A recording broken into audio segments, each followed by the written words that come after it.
When did you realize strict parents create the best liars? My parents had one non-negotiable rule about dating. Absolutely not until college, where they would ship me off to my grandmother's house in rural Montana, where the nearest boy my age lived 40 miles away. They had already threatened this twice when they caught me texting guys from school. After they confiscated my phone for a week and made me write a 5-page essay on why teenage romance destroys academic achievement, I was completely desperate. The problem was that I was hopelessly infatuated with Adrian, the smartest guy in my AP history class, and I was running out of time because he was transferring schools at the end of the semester. I carefully analyzed their exact wording of the rule. They specifically said no dating and no boyfriends, but they never mentioned anything about academic partnerships or study groups. This became my loophole. I approached my parents with a proposal for a peer tutoring exchange program where I would help struggling students with English while receiving advanced help in subjects like calculus and history. I emphasized how this would strengthen my college applications and demonstrate leadership skills. What I didn't mention was that Adrian would be my primary tutoring partner. My parents were thrilled and immediately extended my after-school privileges specifically for tutoring activities, allowing me to stay out until 8 p.m. for these educational purposes. For the next month, Adrian and I met 3 times a week at the library, coffee shops, and eventually each other's houses when parents weren't home. We genuinely did study together, but we also made out constantly and had deep conversations about everything except academics.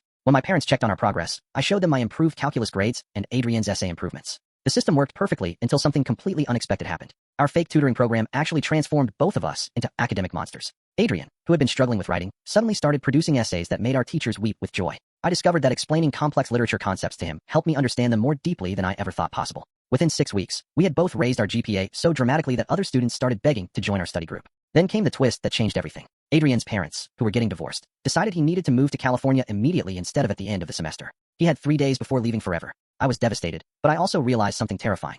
I had become so academically successful through our sessions that I was now ranked number 1 in our entire class. Without Adrian, I'd be single and back to my old mediocre academic ways. Then the guidance counselor called my parents to inform them that their daughter was suddenly the front runner for valedictorian. During that phone call, she made a fatal mistake. She enthusiastically praised our innovative romantic partnership approach to academic excellence and mentioned how our couple dynamic had created such incredible results. When my parents heard the word romantic, everything exploded. That evening, my parents stormed into my room with suitcases. "Pack your bags," Dad said. "You're going to Montana tonight. So you've been dating this boy the whole time while lying to our faces?" Mom screamed. "You manipulated us into helping you break the one rule we cared about most."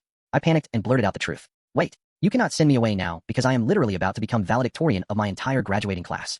I showed them my current GPA, my SAT scores that had jumped 200 points, and the stack of college recruitment letters that had started arriving. "This academic partnership thing actually worked," I explained desperately. "I am ranked first in a class of 400 students. I've been accepted to every college I applied to, and 3 of them are offering full scholarships." Dad stared at the papers in disbelief. "You turned lying to us into becoming the smartest kid in school." "Adrian is gone forever anyway," I added. "He moved to California yesterday. The relationship is over, but I am still going to be valedictorian because of what we built together." After the longest silence in human history, Mom finally spoke. "You manipulated us into helping you become the most successful student this school has ever produced." They called off Montana but grounded me until graduation. Except for school and the tutoring program I now had to actually run since 12 other students had signed up. For months later, I gave the valedictorian speech at graduation. Adrian and I are still in touch.